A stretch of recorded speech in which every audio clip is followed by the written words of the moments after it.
Hola alumnos, ¿cómo están? Espero que estén bien. Esta es una de las últimas clases, vamos terminando. Espero que estén estudiando bien para el segundo parcial.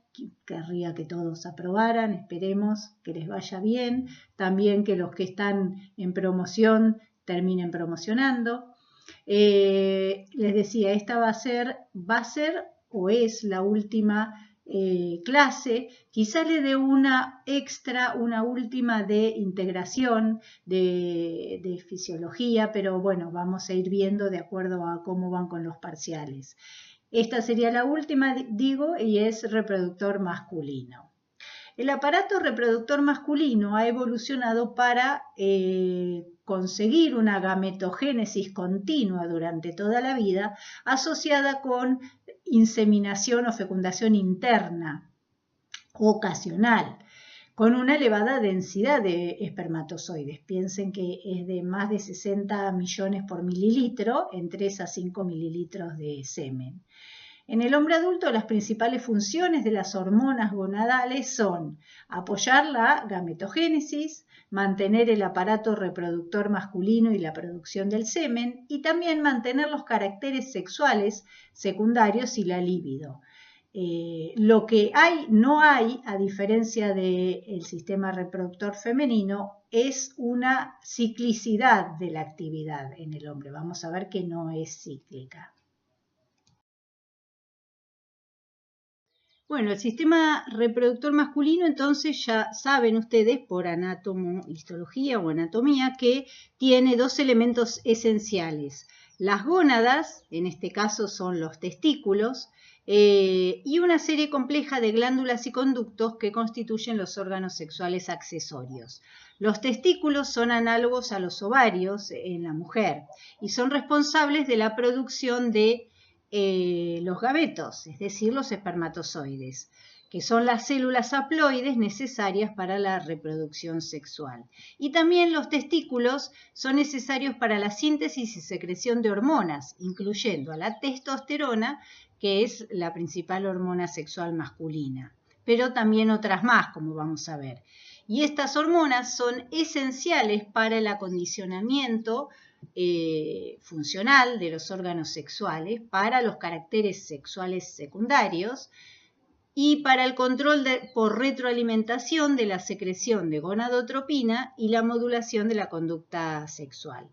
Los testículos están constituidos principalmente de túbulos seminíferos y células intersticiales de Leydig, localizadas entre los túbulos. Un túbulo seminífero es un epitelio constituido por células de Sertoli y también es el lugar de la espermatogénesis o producción de espermatozoides haploides a partir de células germinales diploides.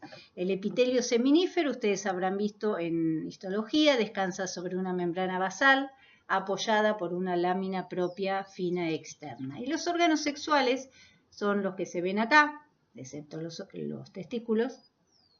Incluyen una pareja de epidídimos, los conductos deferentes, las vesículas seminales, acá está la próstata o glándula prostática, las glándulas bulbouretrales o glándulas de Cowper, la uretra y el pene. Acá están las vesículas seminales, recién las estaba buscando, acá están, se ven bien chiquititas por arriba de la próstata, esta es la próstata. Fíjense que excepto los testículos, el resto son conductos que van a llevar el semen hacia, digamos, luego de la eyaculación, hacia la vagina. La función principal entonces de las glándulas y los conductos accesorios es almacenar y transportar espermatozoides al exterior y permitirles alcanzar y fecundar a los gametos femeninos. Pero en esto no me voy a explayar porque ustedes son todas cosas que vieron en anatomía e histología.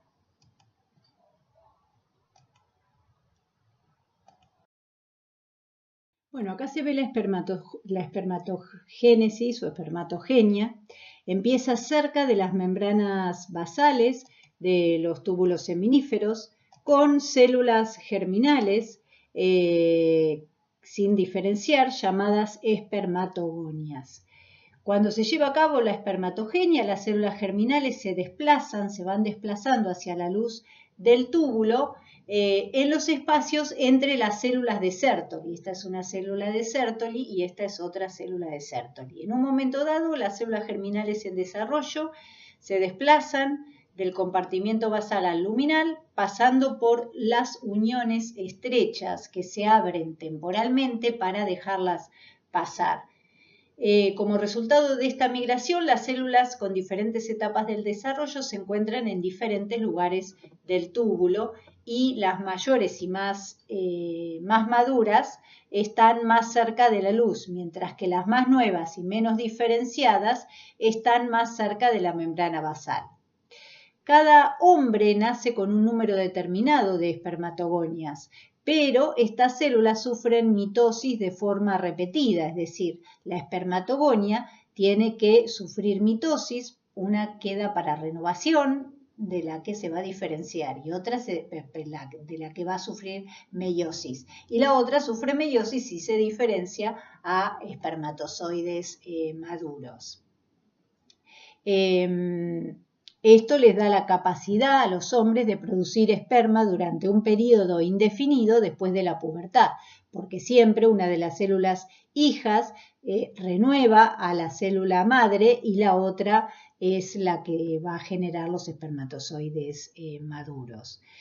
Por lo tanto, el número total de espermatogonias no cambia, asegurando una reserva de espermatozoides potenciales durante toda la vida del individuo. Para convertirse en un espermatozoide maduro, una espermatogonia debe pasar por las siguientes etapas.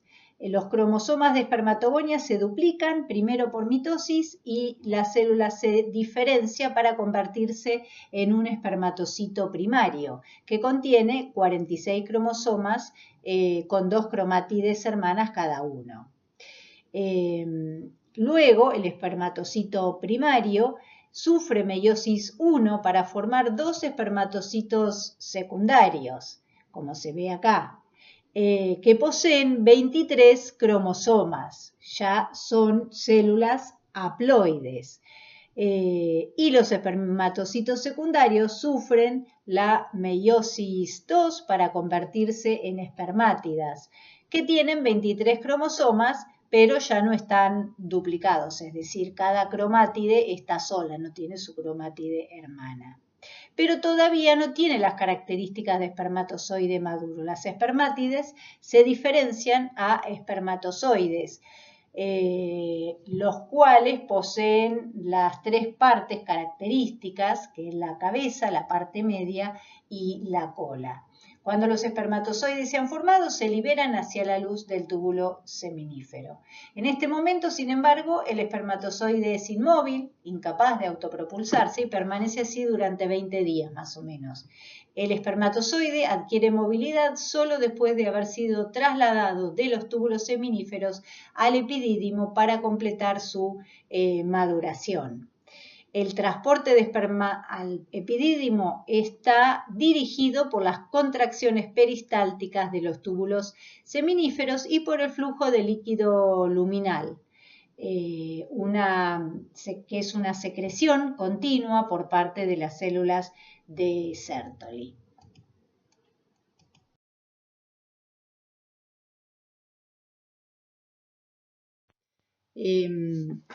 Bueno, hay una serie de factores que estimulan este proceso de espermatogenia, varias hormonas. La testosterona es secretada por las células de Leydig, localizadas en el intersticio testicular, y es fundamental para el crecimiento y la división de las células germinales testiculares, que es el primer paso en la formación de los espermatozoides. También la hormona luteinizante, secretada por la adenohipófisis, estimula la secreción de testosterona por las células de Leydig. La hormona folículo estimulante, también secretada por la adenohipófisis, estimula a las células de Sertoli en este caso.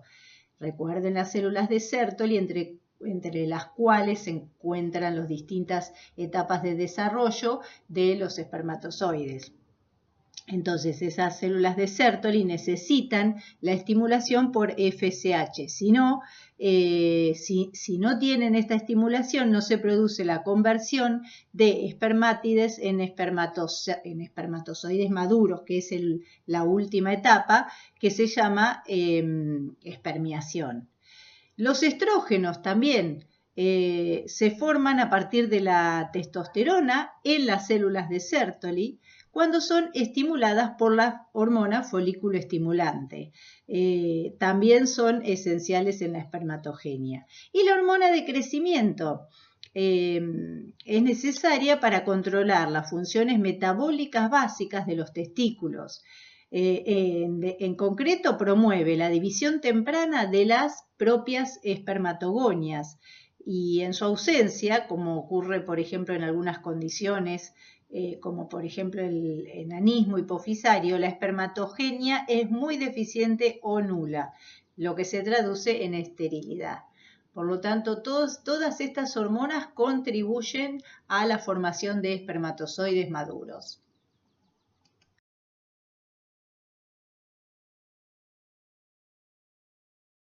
Bueno, la morfología del espermatozoide la vieron en parte en la histología. Acá solo tienen que saber que, bueno, ustedes saben también que son los espermatozoides, son las únicas células con motilidad independiente en todo el cuerpo humano. Son células sumamente especializadas que constan de una cabeza, una porción intermedia y una cola. La cabeza contiene el núcleo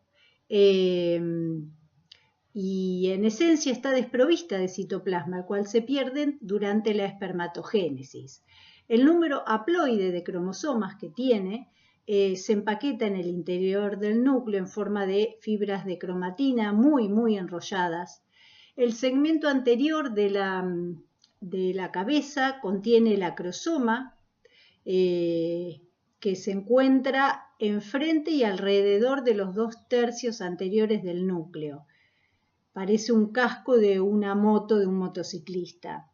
Este acrosoma es una vesícula secretora grande que se origina en el complejo de Golgi, en la espermátide, que contiene enzimas que facilitarán la penetración del óvulo cuando haya fecundación. La porción intermedia es la maquinaria del espermatozoide, que consta de muchas mitocondrias dispuestas en espirales alrededor de un eje.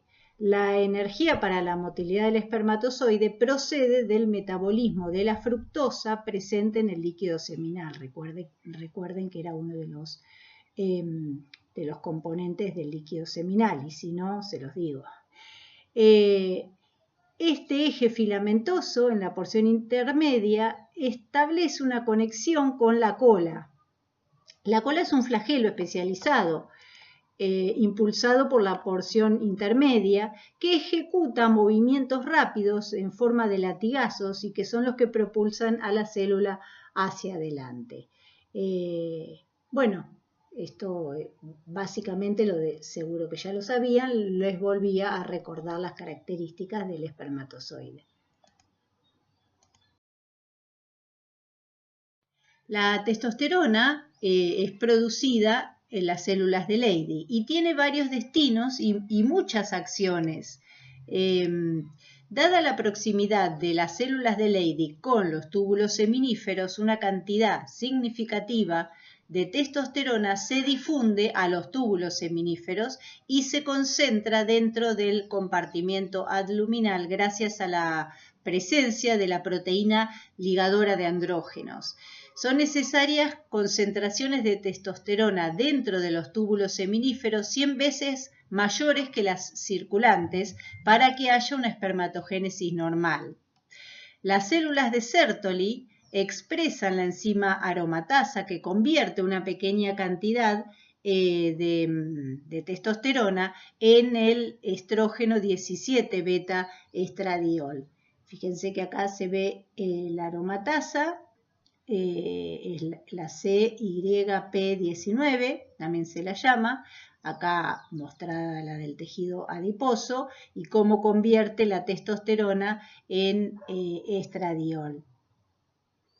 Las células espermáticas humanas, además, tienen al menos una isoforma del receptor de estrógeno, y hay evidencias obtenidas en hombres con deficiencia de esta aromatasa de que la producción local de estrógenos optimiza la espermatogénesis en los humanos. En varios tejidos, sobre todo en el adiposo, como se muestra acá, la testosterona se convierte en estrógenos.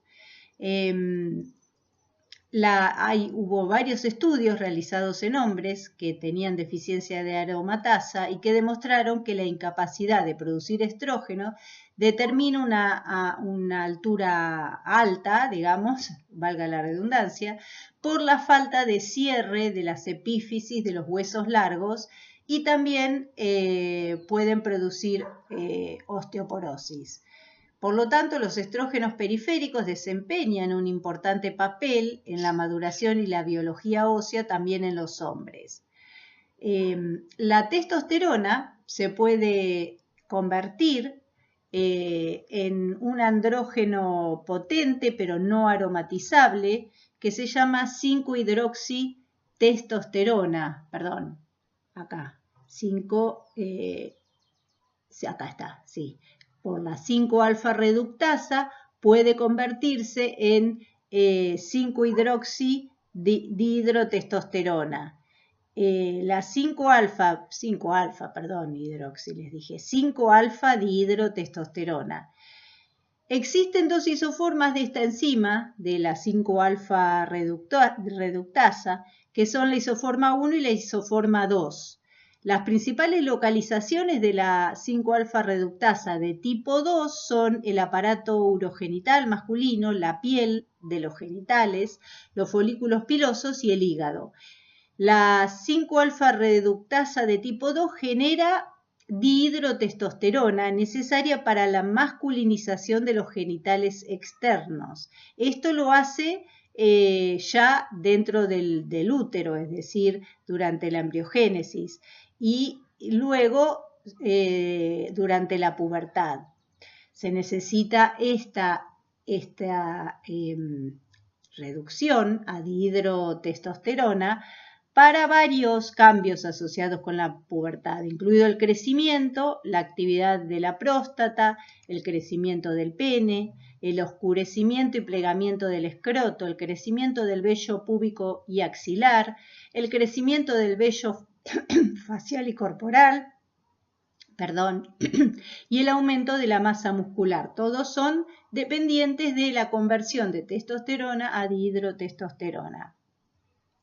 La 5-alfa reductasa de tipo 1 aparece recién en la pubertad.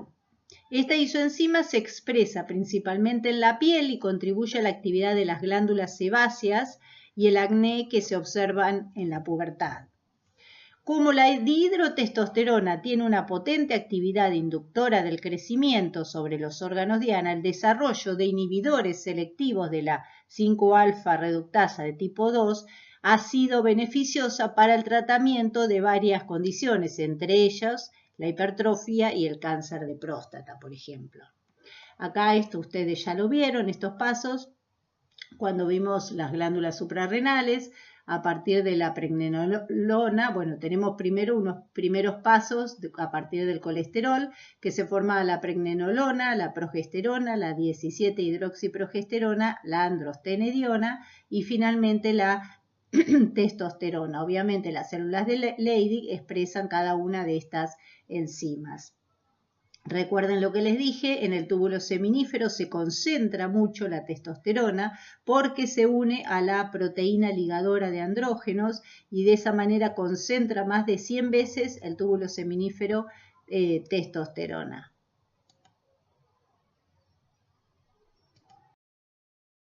Bueno, acá en el hombre también es importante el eje hipotálamo-hipófisis gonadal o testicular, y que controla dos funciones principales. Por un lado, la formación de los gametos o espermatogénesis, en este caso en los varones, y la síntesis de las hormonas de los esteroides sexuales gonadales, la testosterona en los varones, como vimos recién. El hipotálamo produce la hormona liberadora de gonadotropina, la cual estimula a las células gonadotrópicas de la hipófisis anterior para secretar las dos gonadotropinas, la folículo estimulante o folículotropina y la luteinizante o luteotropina. Aunque los nombres de las dos hormonas reflejan la función en el sistema reproductor femenino, folículo estimulante por folículo, luteinizante por cuerpo lúteo, les quedó este nombre y además cumplen funciones parecidas en el control de la función gonadal de los hombres también. Por lo tanto, el eje hipotalámico hipofisario es el regulador central de los sistemas reproductores masculinos, así como el femenino. En el varón, la luteinizante y la folículo estimulante controlan respectivamente a las células de Leydig y a las células de Sertoli, como vimos recién las funciones, o algunas de las funciones, ahora después lo vamos a ver un poco mejor. Bueno, la hormona liberadora de gonadotropina, sintetizada en neuronas peptidérgicas de pequeño tamaño en el hipotálamo, estimula la síntesis, almacenamiento y secreción de gonadotropina desde las células gonadotrópicas, como les dije. Hay sistemas neuronales que se originan en otras áreas del cerebro, acá no se ven las relaciones con otras áreas del cerebro, pero que son importantes porque esas otras áreas impactan o tienen conexiones con las neuronas hipotalámicas liberadoras de la hormona liberadora y de este modo forman un entramado neuronal funcional que integra numerosas señales ambientales como los ciclos diurnos de luz y oscuridad y fisiológicas como por ejemplo la cantidad de depósito de grasas corporales para controlar la liberación de la hormona liberadora y a la larga de la función del sistema reproductor. Entonces, la hormona liberadora estimula la liberación de FSH y LH. Esto lo hace al unirse a receptores de membrana localizados en la superficie de la célula gonadotrópica. El receptor de hormona liberadora, ya en parte lo vimos con reproductor femenino, es un receptor acoplado a proteína G que activa una fosfolipasa C. La fosfolipasa C actúa sobre el fosfatidil-inositol bifosfato, libera inositol trifosfato y diacilglicerol, y el inositol trifosfato estimula la liberación de calcio desde los depósitos internos, retículo endoplasmático, por ejemplo, lo que desencadena la exocitosis de vesículas que contienen LH y FSH. Además, el diacilglicerol estimula la proteína quinasa C, la cual aumenta de manera indirecta la expresión de los genes que codifican para FSH y LH, de manera que el efecto neto es un aumento tanto de la síntesis como de la liberación de LH y FSH. Acá también la secreción de la hormona liberadora es pulsátil. Recuerden que se daban de a pulsos, lo vimos en el femenino. Acá también para el masculino es pulsátil y la secreción de LH y FSH también es pulsátil o episódica. También en hombres la exposición continua a la hormona liberadora provoca una disminución en el número de receptores de hormona liberadora en la superficie de las células gonadotrópicas, como ocurría en la adenohipófisis femenina, ¿no? La liberación de FSH es mayor que la de LH durante el periodo prepuberal. Y este patrón se invierte durante la pubertad, luego aumenta la de LH sobre la de FSH. Esta liberación, luego de la pubertad preferencial de LH, puede reflejar la maduración de los testículos, los cuales secretan inhibinas, fíjense acá, secretan inhibinas que interfieren con la liberación de FSH, por lo cual aumenta la de LH porque seguimos teniendo la liberación de la hormona liberadora, pero al estar inhibida esta vía se produce menos FSH. Quizá por eso haya más LH que FSH luego de la pubertad, que es cuando todo esto madura. Cuando las células de Sertoli empiezan a producir inhibina, se empieza a producir la espermatogénesis. Fíjense dónde actúa cada hormona, FSH en las células de Sertoli, LH en las células intersticiales. Fíjense que la testosterona producida va y produce a múltiples células, pero también se concentra en la luz, como dijimos, por la hormona ligadora de andrógeno y permite una alta concentración de testosterona necesaria para las últimas etapas de la formación de los espermatozoides maduros. Vuelvan a ver la retroalimentación negativa sobre la hipófisis y sobre el hipotálamo de uno de los productos que es la testosterona.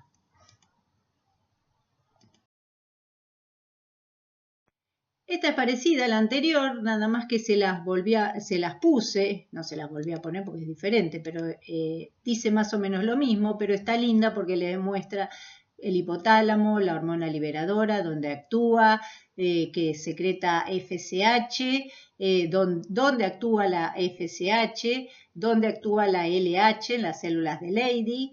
Estas secretan testosterona que actúa sobre las células espermatogénicas para que ocurra la espermatogenia, que la testosterona se convierte en dihidrotestosterona y qué hace la dihidrotestosterona. Esto lo leen tranquilos ustedes, pero les integra un montón de conceptos, por eso se los volví a poner. Y obviamente la retroalimentación negativa que ejerce la testosterona sobre la hipófisis y sobre el hipotálamo. Y la retroalimentación negativa de la inhibina, solamente sobre la liberación de FSH. Nuevamente tenemos a las células de Leydig y a las de Sertoli para que vean un poco la interacción entre ellas, aunque en parte ya se los dije. Entonces, la luteinizante estimula la síntesis de testosterona por las células de Leydig. La producción de testosterona disminuye en los varones y se hace hipofisectomía, lo que refleja la importancia de la LH en la producción de testosterona. Y al contrario, si se trata con luteinizante o la hormona bastante relacionada y similar a la luteinizante, que es la gonadotrofina coriónica, en los varones aumenta la producción de testosterona. Obviamente solo si los testículos están intactos y son funcionales. Las células de Leydig entonces son los blancos principales de la LH y constituyen la fuente principal más importante de producción de testosterona. Las membranas plasmáticas de las células de Leydig entonces presentan este receptor para LH de gran afinidad que está acoplado a una proteína G estimulatoria. La unión de la LH a su receptor desencadena esta vía que involucra la activación de la adenilato ciclasa que aumenta los niveles de AMP cíclico que activan a la proteína quinasa A. La proteína quinasa A activada modula la transcripción génica de varias enzimas que participan en la conversión de colesterol hacia la testosterona, como vimos en 3 diapositivas anteriores. Las células de Sertoli son el blanco primario de acción de la folículo estimulante. La folículo estimulante también regula la fisiología de las células de Leydig a través de los efectos sobre las células de Sertoli.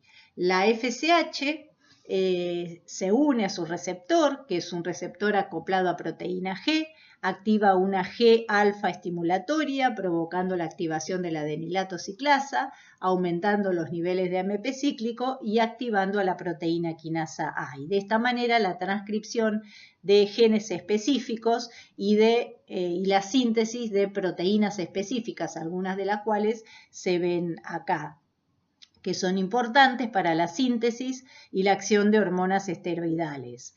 Entonces, entre ellas están la proteína ligadora de andrógenos, que ya la vimos, que se secreta hacia la luz, al espacio luminal de los túbulos seminíferos y que ayuda a mantener altos niveles locales de testosterona. Después la aromatasa, o P450 aromatasa, que es la enzima esteroidogénica crucial que convierte la testosterona, la cual difunde desde las células de Leydig a las células de Sertoli. La convierte en estradiol. Luego factores de crecimiento y otros que ayudan a la espermatogénesis y que aumenta significativamente el número de espermatogonias, espermatocitos y espermátides en los testículos. El efecto estimulador de la FSH sobre la espermatogénesis no es una acción directa de la FSH sobre las espermatogonias, sino que la estimulación de la espermatogénesis ocurre a través de la acción de la FSH sobre las células de Sertoli. Activa múltiples actividades de las células de Sertoli que son muy importantes entonces para la espermatogonia. Acá se ve la espermatogonia, se ven algunos estadios de diferenciación hacia espermatozoides. La FSH también puede incrementar el potencial fértil de los espermatozoides. Parece que el efecto de FSH se produce debido a la estimulación de la motilidad más que a un aumento del número absoluto de espermatozoides. Y también producen, a través de esta vía de la APK, se sintetizan inhibinas, que vimos que ejercen una retroalimentación negativa sobre el eje hipotálamo hipofisario para inhibir solo la secreción de FSH. Las inhibinas se secretan al líquido de los túbulos seminíferos y hacia el líquido intersticial del testículo. Y aparte de ejercer un efecto endocrino sobre el eje, también tienen efectos parácrinos actuando como factores de crecimiento sobre las células de Leydig.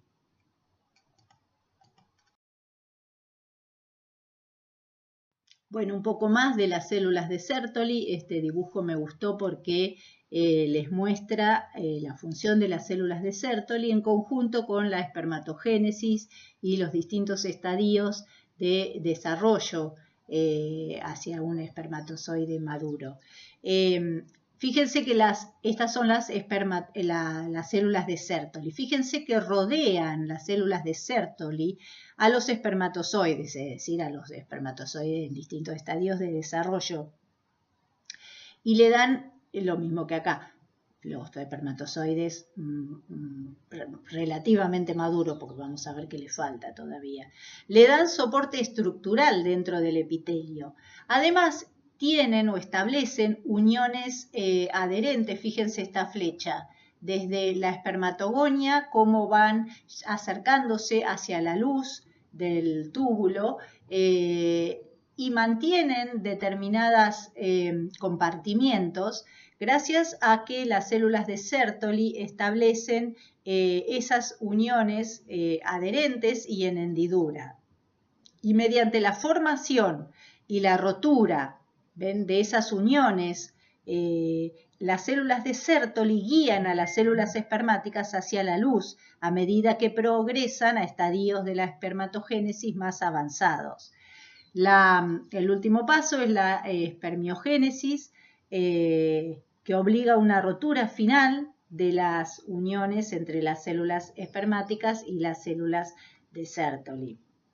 Otra característica importante de las células de Sertoli es la formación de uniones estrechas, eso era lo que se muestra acá, entre células de Sertoli adyacentes. Estas uniones oclusivas entre células de Sertoli dividen el epitelio seminífero entre un compartimiento basal en el que se alojan las espermatogonias y los espermatocitos primarios en estadios precoces y otro compartimiento adluminal que contiene los espermatocitos primarios en estadios más tardíos y todos los estadios posteriores de las células espermáticas. Cuando los espermatocitos primarios precoces se desplazan en sentido apical desde el compartimiento basal hacia el adluminal, las uniones estrechas tienen que romperse y volver a ensamblarse. ¿Ven? Tenemos que van desde el compartimiento basal hacia el adluminal y esas uniones estrechas se tienen que romper, pero se tienen que volver a formar. Estas uniones estrechas forman la barrera física que se llama barrera hematotesticular, que crea un ambiente o un microambiente inmunológicamente seguro y especializado para el espermatozoide en desarrollo. Al bloquear la difusión paracelular, las uniones estrechas limitan el desplazamiento de sustancias entre la sangre y las células germinales en desarrollo mediante esta vía de transporte que atraviesa las células de Sertoli. Y de este modo permite a esta célula, o sea, la de Sertoli, controlar la disponibilidad de nutrientes para las células germinales. La función de unas células de Sertoli sanas resulta esencial para la viabilidad y el desarrollo de las células espermáticas. Además, la espermatogénesis depende por completo de la testosterona, como vimos, producida por las células de Leydig peritubulares. Y de hecho son las células de Sertoli las que expresan el receptor de andrógeno en lugar de las células espermáticas en desarrollo.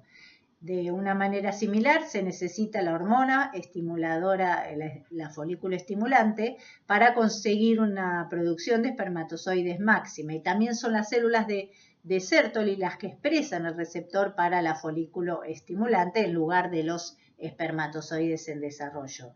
Por lo tanto, las hormonas, estas que les dije, apoyan la espermatogénesis de forma indirecta mediante la estimulación de la función de estas células de Sertoli. Las células de Sertoli realizan muchas funciones más, expresan, como vimos, la aromatasa que convierte la testosterona producida en las células de Leydig en el potente estrógeno estradiol. También producen la proteína transportadora de andrógeno, como les dije, que mantiene una elevada concentración de andrógenos dentro del compartimiento luminal. Las células también de Sertoli elaboran una gran cantidad de líquido y este líquido crea el medio o el baño adecuado para el espermatozoide y ayuda a movilizar al espermatozoide, que todavía es inmóvil, desde el túbulo seminífero al epidídimo. Y también las células de Sertoli realizan una función fagocítica porque digieren los cuerpos residuales que corresponden con el citoplasma que van perdiendo los espermatozoides durante la espermiogénesis.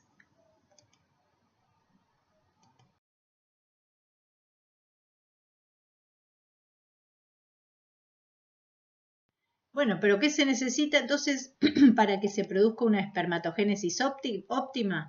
Bueno, se necesitan los dos tipos de células testiculares, la de Leydig y la de Sertoli. Se necesitan las dos gonadotropinas, la LH y la FSH, y se necesita testosterona. Primero se necesita la luteinizante y las células de Leydig para producir testosterona. En segundo lugar, la folículo estimulante y las células de Sertoli para el crecimiento de las células espermáticas en desarrollo y para la producción de inhibina y de factores de crecimiento que afectan a las células de Leydig.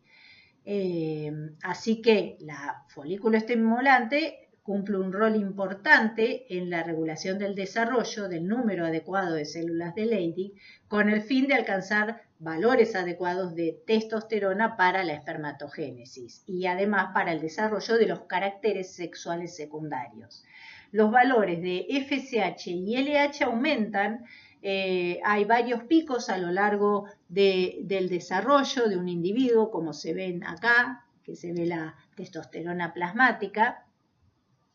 Y también cuando ocurre luego de la pubertad, aumentan la testosterona plasmática hasta su máximo, que se mantiene durante todo el periodo fértil de ese hombre. Ya en el adulto se mantienen los valores máximos hasta la senescencia. Fíjense que hay dos picos de testosterona, uno durante la etapa fetal y otro luego del nacimiento, pero durante la niñez se mantienen en niveles muy bajos hasta que comienzan a desarrollarse hasta la pubertad, donde comienza a liberarse la LH y FSH, comienza a activar a las células de Leydig y se comienza a producir testosterona.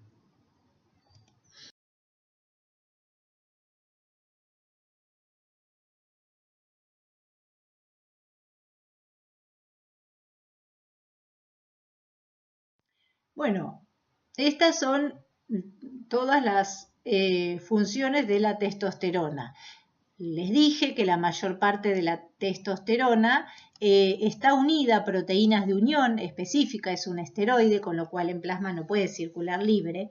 Cerca del 45% de la testosterona plasmática se une a la globulina ligadora de hormonas sexuales y cerca del 55% se une a la albúmina y a la globulina ligadora de corticoides. Y una fracción muy pequeña, solo el 2%, circula libre en el plasma sin unirse a proteínas. Es esa testosterona libre la que en definitiva penetra en la célula mediante difusión pasiva a través de la capa de fosfolípido, porque es un esteroide, y ejerce sus efectos biológicos o es metabolizada por otros órganos como la próstata, el hígado y el intestino. Una vez que difunde dentro de la célula, la testosterona se une a un receptor de andrógeno en el núcleo o sufre conversión a dihidrotestosterona. Es decir, ejerce su acción la testosterona o a través de su conversión a dihidrotestosterona. El receptor de andrógeno es un homodímero, es decir, forma el receptor de andrógeno, un dímero, es un miembro de la familia de receptores nucleares que abarca los otros tipos de receptores como los que vimos para glucocorticoides, mineralocorticoides, progesterona, estrógeno, vitamina D, hormona tiroidea, ácido retinoico. El complejo unido, es decir, testosterona a el homodímero, del receptor de estrógeno, actúa como factor de transcripción que se une a elementos de respuesta hormonal en las regiones promotoras del ADN de los genes blanco. La interacción entre el complejo andrógeno, receptor de andrógeno y la cromatina nuclear provoca un aumento increíble en la transcripción que conduce a la producción de proteínas específicas que tienen distintas actividades. Como resultado de esos procesos de síntesis, se producen todas estas actividades que se ven acá. Que sea el compuesto, que sea la testosterona la que ejerza el efecto directo o a través de de la formación reducción a dihidrotestosterona, va a depender de la presencia en el tejido de la 5-alfa reductasa, que es la que transforma la testosterona en dihidrotestosterona. La actividad biológica, ya les dije, de la dihidrotestosterona es mucho mayor, alrededor de 50 veces mayor que la de la testosterona.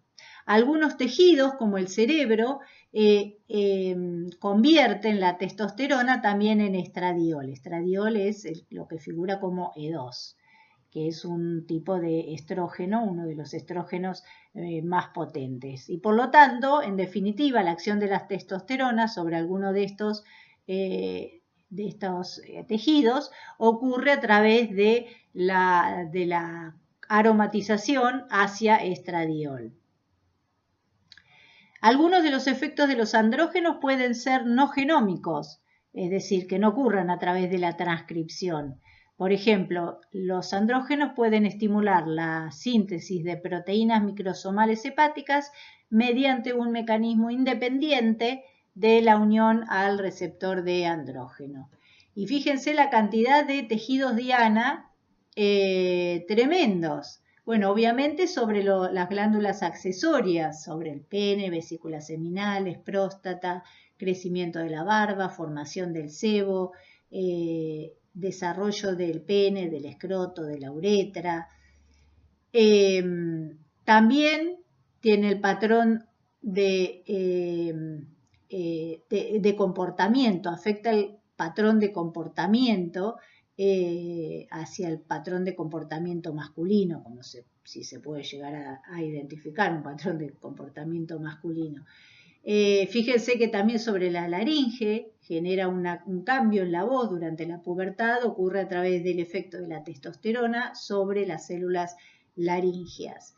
Pero fíjense que a través de su conversión a estradiol sobre el esqueleto, sobre la grasa visceral, sobre la masa muscular, sobre la cantidad de glóbulos rojos, efectos en el hígado, en la síntesis de las lipoproteínas, en la producción de espermatozoides, de manera que tiene un amplio espectro de actividades la testosterona.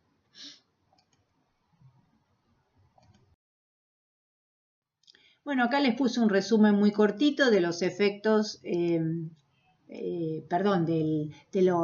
las funciones de los órganos sexuales masculinos, accesorios, ¿no?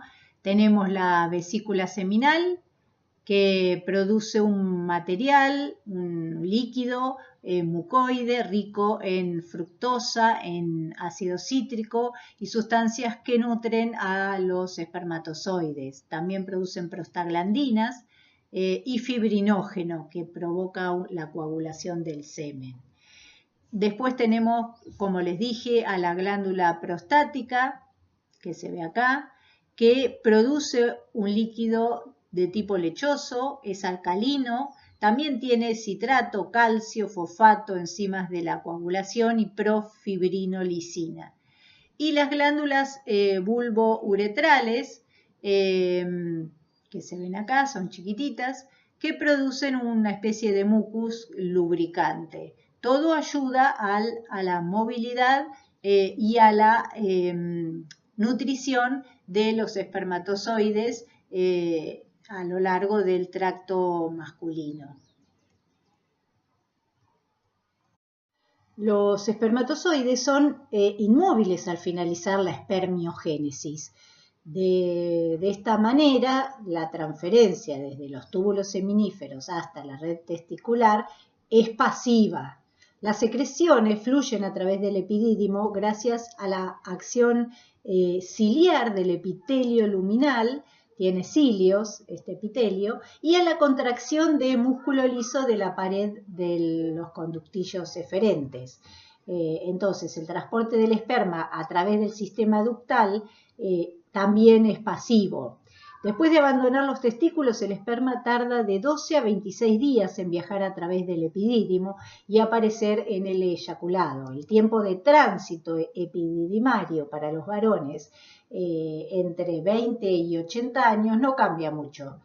Los espermatozoides se almacenan en el epidídimo. Ahí sufren un proceso de maduración antes de ser capaces de alcanzar una motilidad progresiva y de tener capacidad de fecundar a los óvulos.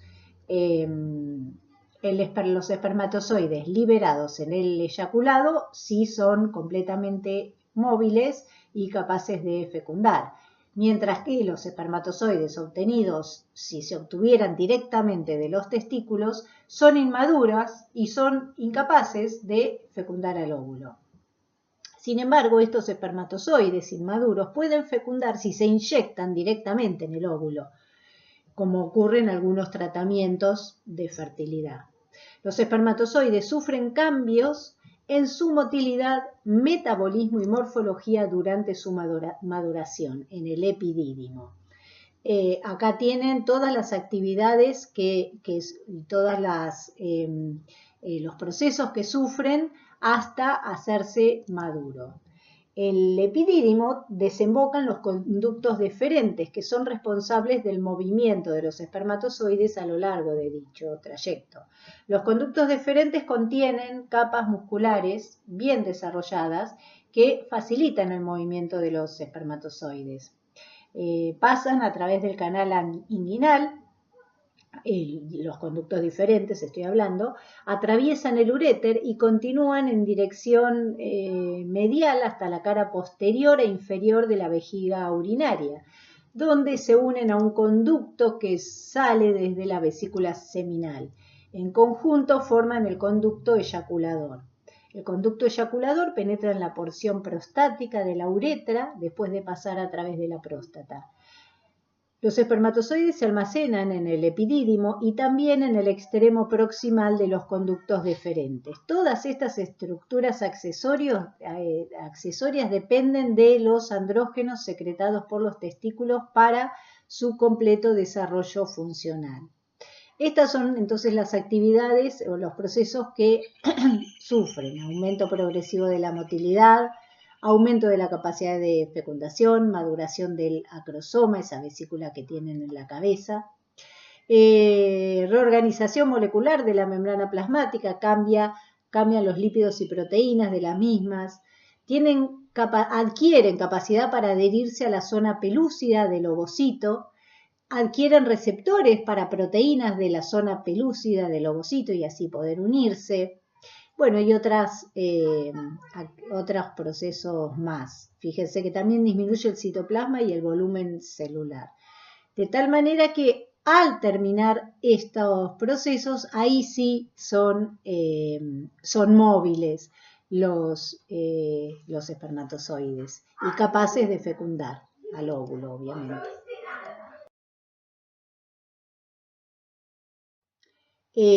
La respuesta sexual en hombres está controlada por el sistema nervioso autónomo, tanto simpático como parasimpático, y consiste en dos fases: la erección y la eyaculación. La actividad de las neuronas parasimpáticas estimula la erección, mientras que la actividad de las neuronas simpáticas desencadena la eyaculación. Las contribuciones a estas neuronas autónomas incluyen señales aferentes de mecanorreceptores del pene y otras partes sensibles del cuerpo y señales descendentes de partes más altas del cerebro. Los pasos que culminan con la erección se observan acá. Cuando un hombre no está excitado, se concentra muy poca sangre en el tejido eréctil del pene y este se encuentra flácido. Sin embargo, la estimulación mecánica del pene o la información descendente del cerebro actúan en las interneuronas de la médula espinal para originar los cambios en la actividad de las neuronas simpáticas y parasimpáticas que se proyectan en las pequeñas arteriolas para que envíen sangre al tejido eréctil. La actividad de las neuronas simpáticas sobre estas arteriolas disminuye, mientras que la actividad de las neuronas parasimpáticas aumenta. Estas neuronas parasimpáticas son raras, no solo porque controlan la resistencia de las arteriolas cuando la mayoría de las arteriolas sistémicas no lo hacen, sino porque además liberan óxido nítrico que tiene potentes efectos vasodilatadores, que vamos a ver a continuación. El resultado combinado de la disminución de la actividad simpática y el aumento de la actividad parasimpática es la vasodilatación, que aumenta el flujo de sangre en el tejido eréctil. Como resultado, los espacios vasculares dentro del tejido se llenan de sangre y se expanden, lo que provoca la erección y la eyaculación. Los testículos, el epidídimo, las glándulas accesorias masculinas y el tejido eréctil del pene, los cuerpos cavernosos y, como se ve acá, ahí no se los estaba mostrando, los cuerpos cavernosos y esponjosos, fíjense, cavernosos y los cuerpos esponjosos. Acá se ve flácido y acá se ve luego de la erección o cuando está erecto. Estos reciben inervación doble desde el ramo simpático y parasimpático, como les dije yo recién. El pene también recibe inervación eferente, es decir, motora, y aferente, es decir, sensitiva y somática, como vimos recién. La relajación de los músculos lisos de los cuerpos cavernosos y del cuerpo esponjoso durante la erección permite la entrada de sangre para rellenar el intersticio de estos cuerpos y da lugar a un aumento del volumen y de la rigidez. La primera vía y la más importante para la erección es la división parasimpática del sistema nervioso autónomo, como les dije recién. La actividad parasimpática da lugar a vasodilatación de vasos sanguíneos penianos, con lo cual aumenta el flujo sanguíneo hacia el tejido cavernoso y rellena el órgano con sangre. Los terminales postganglionares parasimpáticos liberan acetilcolina y óxido nítrico en el tejido eréctil. En primer lugar, la acetilcolina se une a receptores muscarínicos en las células endoteliales a través de los G-alfa, perdón, acá estoy, esta es la célula endotelial, a partir de las proteínas G del tipo G-alfa, estimula a la fosfolipasa C a que aumente la actividad, aumenta la concentración de calcio intracelular y la activación de esto estimula a la INOS, que es la sintetasa del óxido nítrico, y produce la liberación local de óxido nítrico. Pero en segundo lugar, los terminales nerviosos también pueden liberar directamente óxido nítrico. Independientemente de que el óxido nítrico provenga de la célula endotelial vascular o del axón parasimpático, este gas difunde a la célula del músculo liso vascular, donde estimula la guanilato ciclasa, aumenta los niveles de GMP cíclico y esto causa vasodilatación, se relaja el músculo liso y causa vasodilatación y eso causa la erección. Fíjense que el GMP cíclico en definitiva es el que lleva a la erección porque lleva a la relajación del músculo liso. Y también fíjense que es degradado por una fosfodiesterasa que lo convierte en 5-GMP cíclico, 5'-GMP cíclico. Ustedes conocerán lo que es el Viagra o el sildenafil.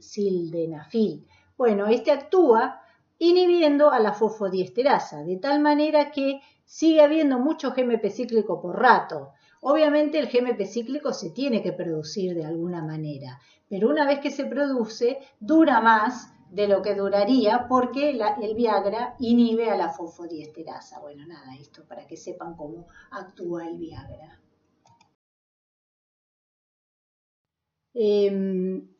Ahí se ve de cómo está compuesto el semen eyaculado.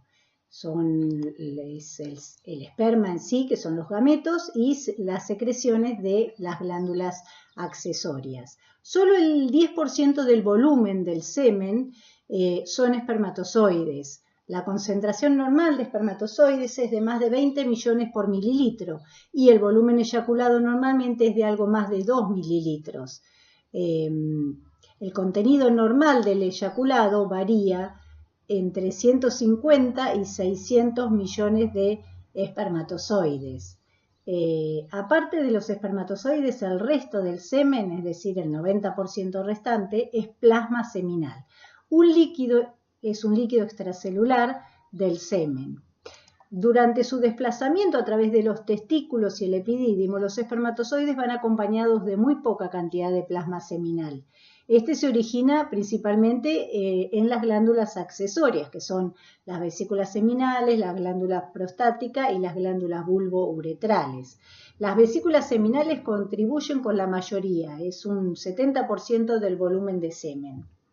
Aparte de los espermatozoides, entonces, de ese 70%, 10% de espermatozoide y el 20% restante representa líquidos del epidídimo y secreciones de la glándula prostática y de glándulas bulbouretrales. La composición del líquido que sale por el meato uretral durante la eyaculación no es uniforme. El primer líquido en salir es una mezcla de secreciones prostáticas y espermatozoides con líquido del epidídimo. Las emisiones posteriores suelen estar compuestas principalmente de secreciones de las vesículas seminales. La primera porción del eyaculado es la que contiene la densidad más elevada de espermatozoides y normalmente contiene el mayor porcentaje de espermatozoides móviles. El plasma seminal es isotónico. El pH en la luz del epidídimo es relativamente ácido como resultado de la secreción de protones desde células unas células específicas del epidídimo. El pH final del plasma seminal se eleva hasta un valor de 7,3 a 7,7, es decir, alcalino, cuando se añaden secreciones alcalinas de las vesículas seminales. Por lo general, los espermatozoides toleran mejor la alcalinidad que la acidez. Un pH cercano a la neutralidad o ligeramente mayor al pH 7 sería el óptimo para la movilidad y la supervivencia de los espermatozoides. Lo que contiene el plasma seminal, además de agua y determinados buffer, es una gran variedad de azúcares y iones. Las glándulas accesorias contribuyen aportando fructosa y ácido cítrico, y sus concentraciones varían en función del volumen de semen eyaculado. La fructosa se produce en las vesículas seminales. En un varón con baja cantidad de espermatozoides y un volumen eyaculado bajo, la ausencia de fructosa podría sugerir una obstrucción o atresia de las vesículas seminales. En el plasma seminal humano también podemos encontrar ácido ascórbico y restos del complejo de la vitamina B. Acá no está eso. La próstata libera un factor que contiene también azúcares, sulfato y un derivado de la vitamina E, y que actúa impidiendo la aglomeración de las cabezas de los espermatozoides. Además, el semen humano contiene concentraciones elevadas de espermina, colina y también es rica en calcio, sodio, magnesio, potasio, cloruro, zinc, aunque en el zinc la función es desconocida, y fósforo. Las concentraciones de zinc y calcio son más altas en el semen que cualquier otro líquido y en la mayoría de los tejidos.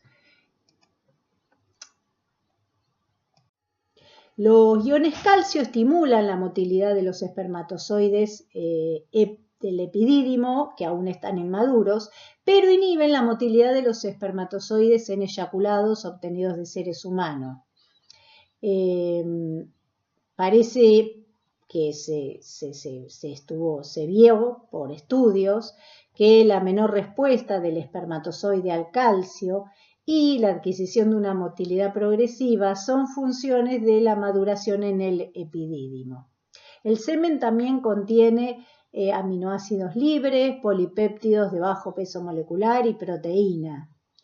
El semen se coagula inmediatamente tras la eyaculación. La coagulación va seguida de licuefacción, que aparentemente se debe a enzimas proteolíticas contenidas en las secreciones prostáticas. La secreción prostática es rica en fosfatasa ácida. El sustrato natural para la fosfatasa ácida es la fosforilcolina, que proviene de las vesículas seminales. En el semen humano también hay hialuronidasa, aunque no está claro el papel funcional de la hialuronidasa. No es un producto de las glándulas accesorias, sino más bien está contenida en el citoplasma del espermatozoide y es liberado rápidamente al plasma seminal. La hialuronidasa puede desempeñar alguna función en facilitar la penetración del espermatozoide al ovocito, gracias a su capacidad para despolimerizar ácido hialurónico.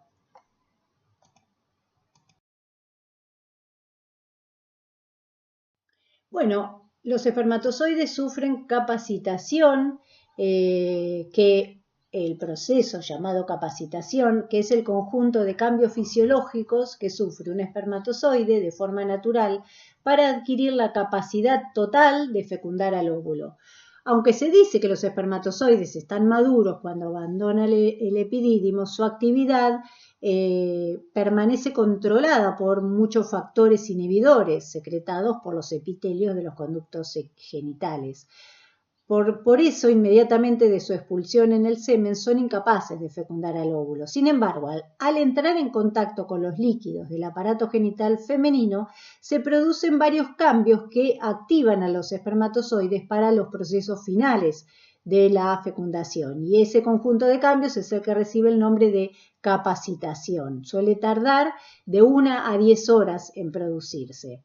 Y algunas de las modificaciones que tienen lugar son que los líquidos del útero y de las trompas de falopio eliminan los diversos factores inhibidores que mantenían reprimida la actividad de los espermatozoides.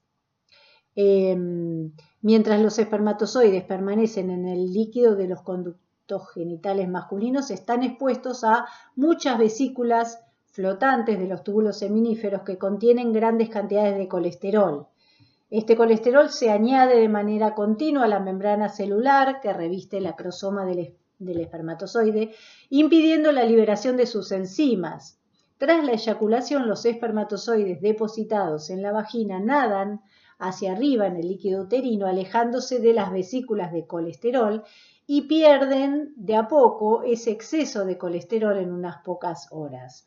Al perder el colesterol, la membrana del espermatozoide se debilita mucho, lo que va a facilitar la liberación de las enzimas acrosomales durante la fecundación.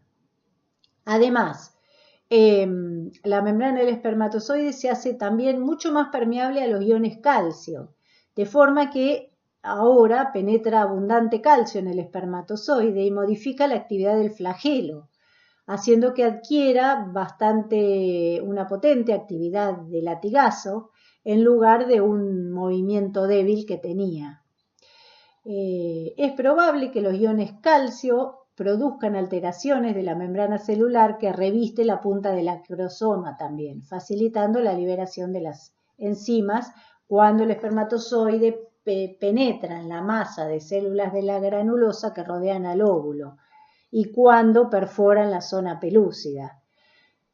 De tal manera que durante el proceso de capacitación se producen múltiples cambios del espermatozoide sin los cuales éste no podría realizar su viaje al interior del óvulo para fecundarlo o lo haría de manera incompleta. Acá es lo que se ve en algunas de las modificaciones, el espermatozoide del epidídimo, más plasma seminal, luego viene el eyaculado, luego pasa por el tracto femenino y es capacitado. Sufre una serie de modificaciones, como les dije, en la membrana, menos colesterol, mayor movilidad o esa movilidad en forma de látigo.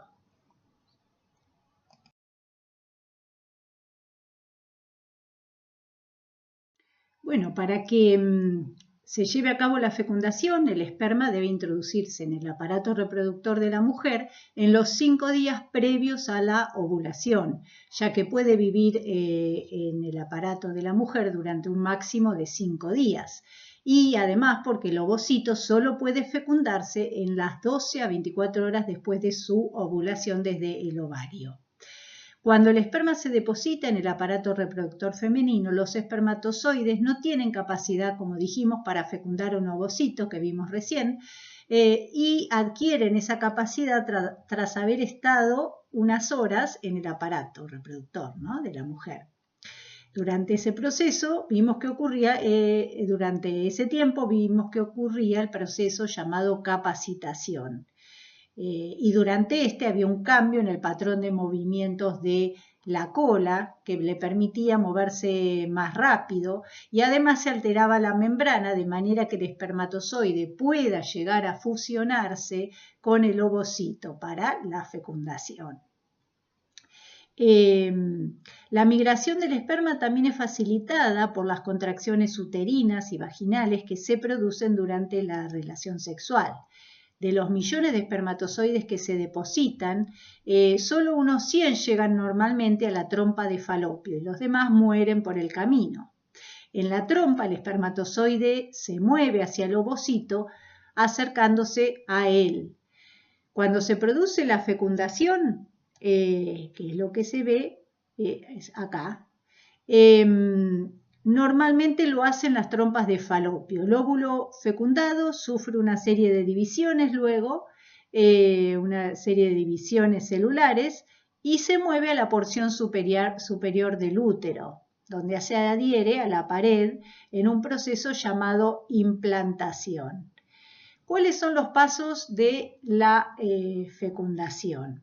Como dije, varios de los espermatozoides llegan al ovocito y trabajan conjuntamente para romper esas barreras de la fecundación, la corona radiada y la zona pelúcida.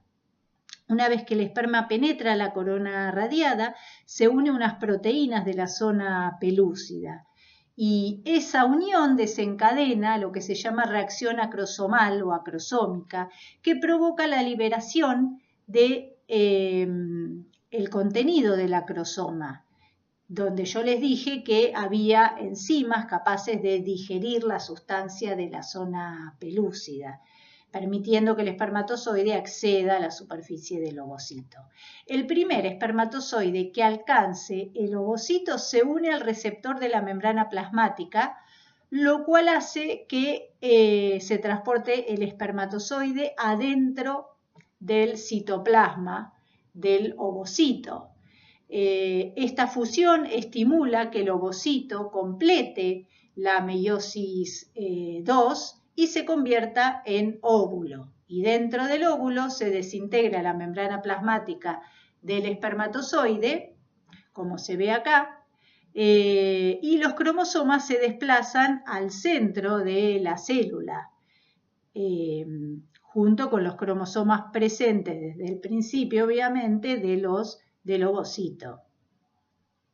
El hecho de que haya muchos cientos de espermatozoides que alcancen las trompas de falopio aumenta las probabilidades de que más de un espermatozoide pueda fecundar al óvulo, lo que se llama polispermia. Si esto se produjese, el óvulo fecundado contendría más del número normal de cromosomas y no podría seguir desarrollándose.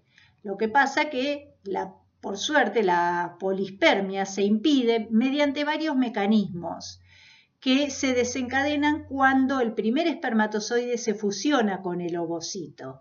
Esa fusión del primer espermatozoide desencadena la exocitosis de vesículas cercanas a la membrana plasmática, liberando enzimas en el espacio entre la membrana y el espacio que rodea la zona pelúcida.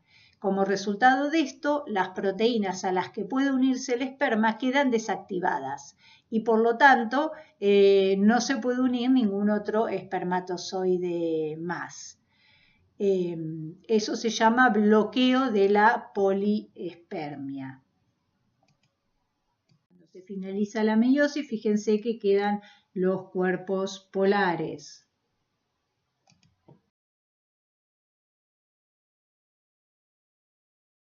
También les puse esta que es del boron, está muy explicada, no tiene sentido que yo se los lea, pero para que ustedes vean paso a paso las etapas de la fecundación, está muy, muy bien explicado, es más o menos lo que yo les dije recién, pero lo tienen para leerlo ustedes. Como les dije, luego de haberse producido la fecundación, el óvulo sufre varias divisiones mitóticas, transformándose en los siguientes días en una bola redonda llamada mórula. Acá se ve la fertilización, luego la formación de la mórula y las divisiones celulares. Las divisiones celulares en esta etapa no son iguales a las divisiones celulares posteriores, porque el volumen del citoplasma no aumenta. Por eso el número de células aumenta con cada división, pero el tamaño de cada una de ellas disminuye. La división celular de este tipo se denomina célula de segmentación. Entre los 3 a 4 días posteriores a la fecundación, las divisiones repetidas forman un total de entre 16 y 32 células, cada una de las cuales es totipotente, es decir, que tiene el potencial de desarrollar un ser humano completo. En este momento, la mórula ya ha llegado al útero, o llega al útero entre el día 5 para el día 5, y se implanta. Este proceso se llama implantación. Es muy raro que ocurra, pero puede suceder que la mórula se separe en dos partes o incluso más. Y cuando eso se produce, cada parte puede dar lugar a una persona completa y el resultado es el nacimiento de gemelos. La mórula sigue desarrollándose hasta que se convierte en una estructura más compleja llamada blastocisto, que ya no tiene más la zona pelúcida y que posee una capa celular esférica llamada trofoblasto, un conjunto de células en el interior llamada masa celular interna que se adhiere al trofoblasto en un lado y da lugar al embrión, y una cavidad llena de líquido llamada blastocele. En esta etapa ya las células se han diferenciado unas de otras, es decir, ya perdieron su capacidad totipotente y se van a empezar a desarrollar en los distintos tejidos diferentes. Alrededor de 6 a 7 días después de la fecundación, entonces ahí es cuando se pega o se implanta el blastocisto en la pared uterina. Y luego, en las próximas semanas, las células del trofoblasto empiezan a secretar enzimas que digieren las células endometriales adyacentes, a partir de las cuales va el embrión a adquirir el alimento. También el trofoblasto va a secretar sustancias parácrinas que van a favorecer cambios locales en el tejido endometrial. Estos cambios producen lo que se llama respuesta decidual.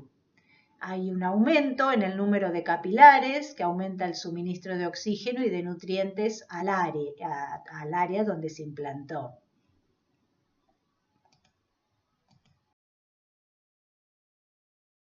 En las primeras etapas del desarrollo, el embrión tiene la capacidad de obtener los nutrientes a través de la descomposición del tejido endometrial y también obtener la suficiente cantidad de oxígeno por difusión de los vasos sanguíneos cercanos.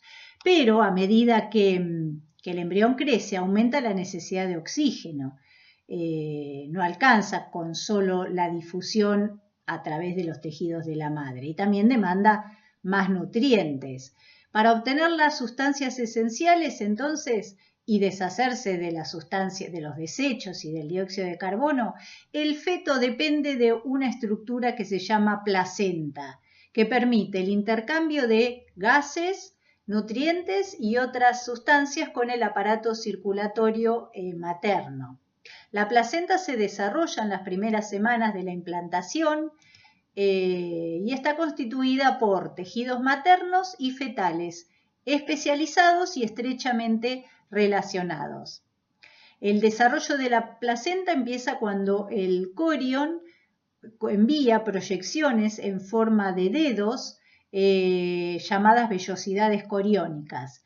Las vellosidades contienen tanto capilares de circulación fetal como células que secretan sustancias parácrinas que alteran la estructura y función de los tejidos endometriales adyacentes.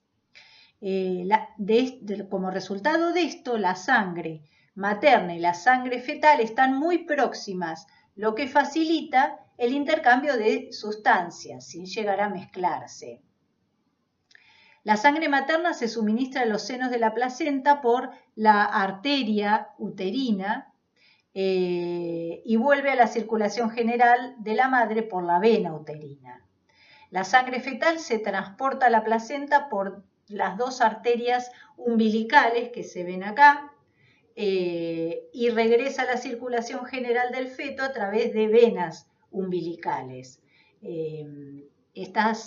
Las arterias y las venas umbilicales están rodeadas por una estructura que parece una cuerda llamada cordón umbilical, que se extiende desde la placenta hasta el feto en desarrollo.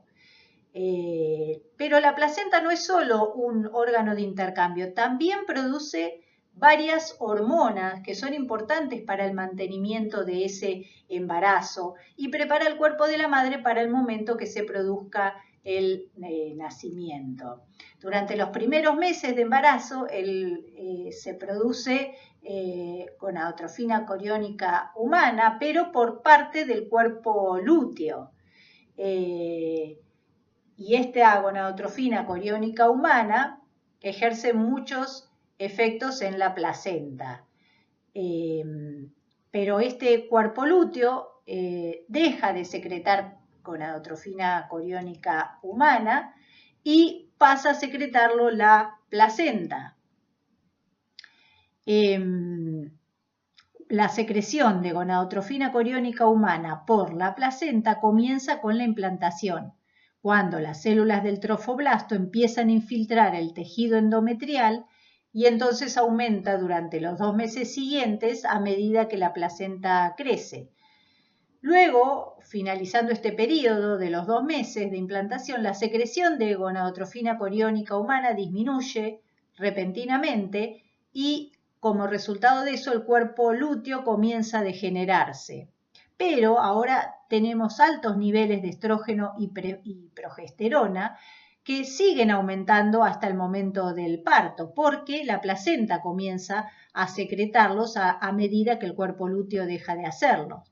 Los estrógenos de la placenta se fabrican a partir de andrógenos, que son secretados esos andrógenos por la corteza suprarrenal del feto en desarrollo. Y la progesterona de la placenta se fabrica a partir del colesterol que se suministra a la placenta mediante el torrente sanguíneo materno. Durante el embarazo, entonces, los niveles de estrógeno y progesterona en el plasma continúan aumentando hasta el parto, momento en el cual los niveles de progesterona y estrógeno descienden abruptamente. Acá están entonces las hormonas principales involucradas durante el embarazo. Durante el embarazo, la progesterona ejerce una retroalimentación negativa en el hipotálamo y la adenohipófisis, y eso mantiene los niveles de secreción de LH y FSH bajos. Por eso no aparecen nuevos folículos dominantes y no se produce el pico de LH, a pesar de que los niveles de estrógeno son elevados en ese momento. Además, la placenta secreta el lactógeno placentario, que tiene efectos similares a algunas de las acciones de la hormona de crecimiento y la prolactina, y que colabora con los estrógenos y la prolactina para facilitar no solo el crecimiento de las mamas, sino también la movilización en el interior de la madre de reservas de energía para la demanda creciente que tiene, porque está creciendo el feto y están creciendo las mamas.